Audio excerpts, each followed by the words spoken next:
Yeah, so I've started, I've been in IT 20 years now. Just started, as we all do, as a junior technician, worked my way through over the years up to management. In 2011, myself and one of my friends set up an IT company in our town, predominantly doing IT support and services.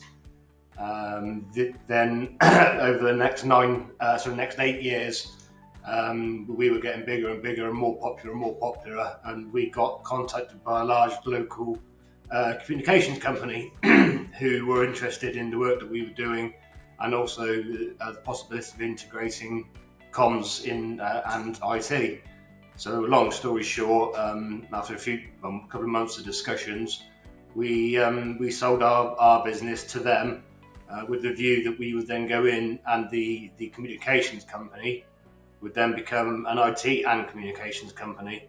So my role then became more involved in, because this communications company is quite large, it's 1,200 odd customers, with no real kind of internal IT structure, or they're outsourcing, but the company they're outsourcing, I won't mention any names, obviously, they weren't fantastic. So that's when I sort of started speaking to them about, well, I was interested in cybersecurity. I never had the chance when I was running Solvix. I was doing invoicing, I was doing quoting, I was doing the work, and then they agreed to put me through that, and from that, it's just been evolving ever since.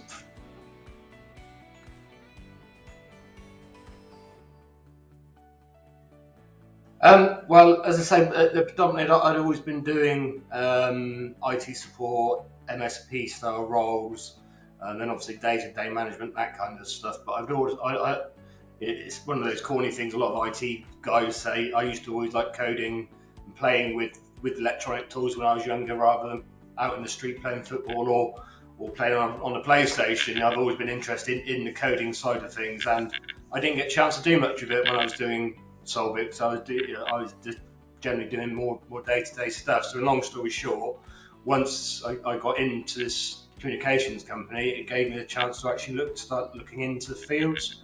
The EC Council, obviously, they're great. The website's great, and at the time there's so much information available about all the courses. So I was having a look through all the courses, and just the base CH course. I think it was version 10 10 that I done. Stood out, so I asked the company to put me through it. They put me through it, passed it, and now everything I do is pretty much on a daily basis is cybersecurity driven. So.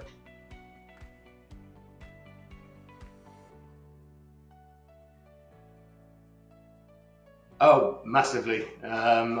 With the changeover from doing the duties I was doing into starting to do, miniature. Obviously, not at the moment. I'm not a licensed certified penetration tester, which I'm working on at the moment. But I can still do base investigations on companies, give them basic advice. We've actually started doing I think 3 times a year, we're doing a cybersecurity event where we get about 30 or 40 attendees come along, and I'm actually there doing a lot. So we've got our guys presenting about cybersecurity, what we can do to help. But then they have me sat there in the mystical anonymous mask. And I'm doing some live hacks. It's not live, it's all stuff from Metasploitable, but I've made it look like our company's website, I've made it look like our company's structure, and I'm demonstrating live to people exactly what a hacker can do, how we can get into a system, how we can get emails. So the benefits are massive, because the company, our company, is getting so much interest now in cybersecurity and staying safe, and because obviously, unfortunately, this unfortunate war. Cybersecurity obviously been a big thing in the news as well. So a lot of companies are coming to us, and again, it's just going to keep on pushing my career, because they're just going to keep putting me on the additional courses for with the EC Council.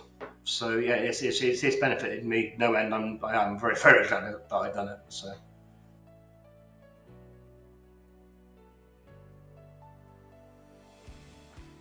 Well, the cybersecurity was never really a thing in the industry that I'm now in the company that I'm now in. Again, that was one of my main roles, and another thing that we do is we do a lot of internal testing, obviously with the Microsoft, some of the Microsoft tools where we send out fake emails. We're trying to catch people, not catch them out, but we're trying to see who's clicking on fraudulent emails. We also do. I write a quarterly newsletter, a double-sided PDF, just with basic what's going on in the hacking world, what's going on in the security world, what's going on in the cyber world. A couple of puzzles go on there, and they've actually now started rebranding those and selling them to our customers. So our customers are now coming to us for more training with myself or more training materials on cybersecurity. So it's well recognised. We keep everybody in our business on their toes, and we always strive to anybody. You've always got to have some kind of recognition within the company for cybersecurity, because it changes on an hourly basis. So everyone has to be made aware.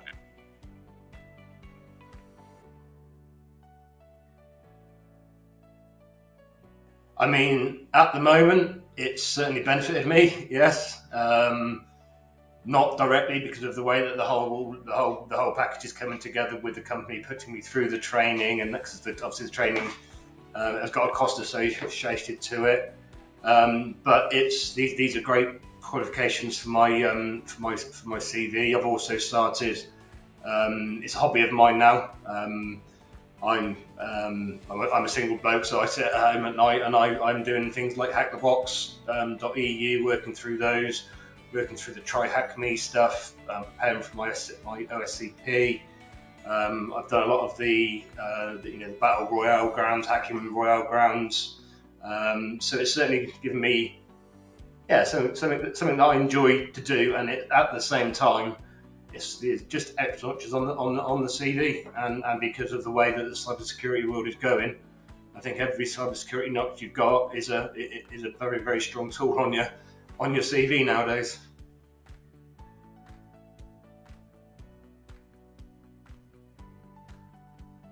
Impacted me. It's certainly given me more drive, because when the merger of the two companies was first done, it's not that it didn't go smoothly. It was all a big change from being a director of my company to being an employee, sort of being told what to do at the start. Even though I'm at senior level, obviously you've still got someone above you. You're not the director anymore.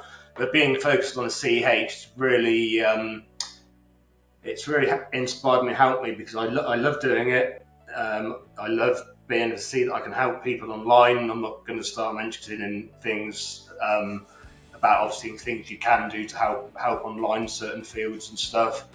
Again, it's just inspired me to get involved with things like DEF CON, with things like these Hack the Box tournaments, with John Hammond, Network Chuck, all these guys, and trying to sort of get into meetings with them. So it has inspired me a lot. I think if I hadn't done it, I would always be in IT. Don't get me wrong, because IT is my bread and butter. I've done it for 20 years. But I don't think if I hadn't done that CEH at my company, I probably wouldn't be at that company now. I've probably gone for another job somewhere else. So yeah, it's been very, very good for me, and I'm really looking forward to getting the CPENT done as well. So.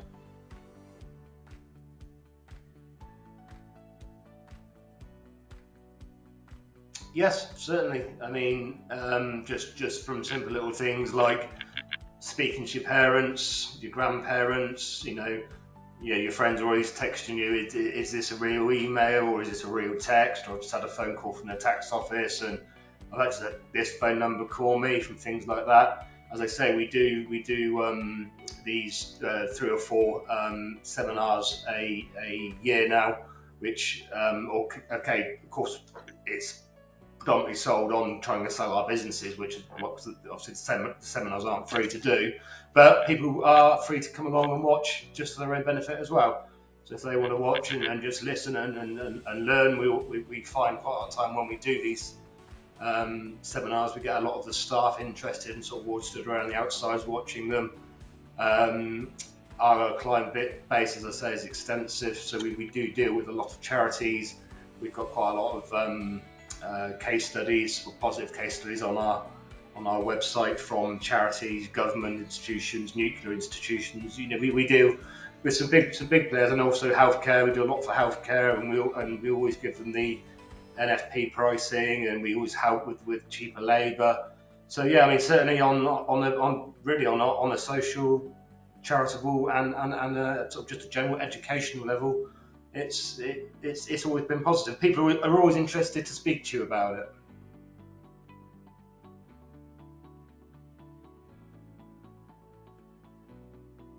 The favourite part was, unfortunately, it was a story that was told about our instructor who had done one of these Mac-off commands, and he'd basically completely fried the entire training, the training facilities switches. Yeah, he had all his students run these Mac-off high obviously ping commands, and yeah, they actually fried all of their routers. So they took the system down for the entire day. I wasn't actually there. That was the year before I done it, so that was always quite a funny thing to remember. But no, being hands-on, the instructor I had was absolutely fantastic. I don't know if I can mention his name, can I, or not? I'm not sure it's allowed.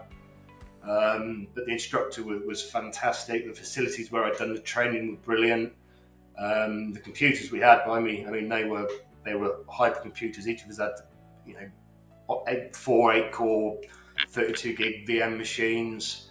We had a very, very slight problem at the start with our literature, just got delayed, but that wasn't anybody's fault other than logistics. And just getting there, it is hard. You're starting at 8 in the morning. I mean, we all got there at 4 on a Sunday afternoon, just expecting to maybe just have a beer in the bar or just chill out and have a look around. But no, we were in the classroom at 6 o'clock on that Sunday. We were back in that classroom 8 o'clock Monday morning. We didn't leave that classroom apart from breaks and lunch until 10 at evening, and that was the same every day. But it was all hands-on, so the days just flew by so quickly. The instructors were great. Everyone on the course obviously were there to learn. There were a couple of police officers there with me on the course that I'd done. A couple of new guys, a couple of like directors of IT departments and stuff. So got to meet some really good people. But yeah, it's a great way of doing it.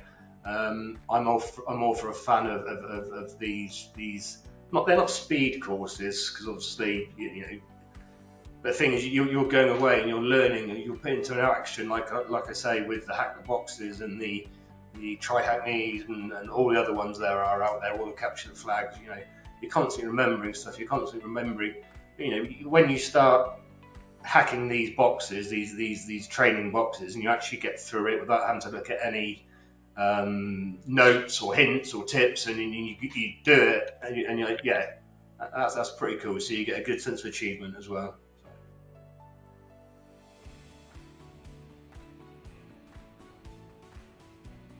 Yeah, I mean, certainly you guys have changed the way that my life. I mean, I'm not going to lie, I'm not going to try and be big-headed or whatever. I've got a 20-year IT CV of many management roles, that kind of stuff. So I would have always been able to do something without getting the qualification. But doing the qualification and meeting you guys and that kind of stuff has put me on a career path which leads me into so many different forensics. There's so many different things that I can do.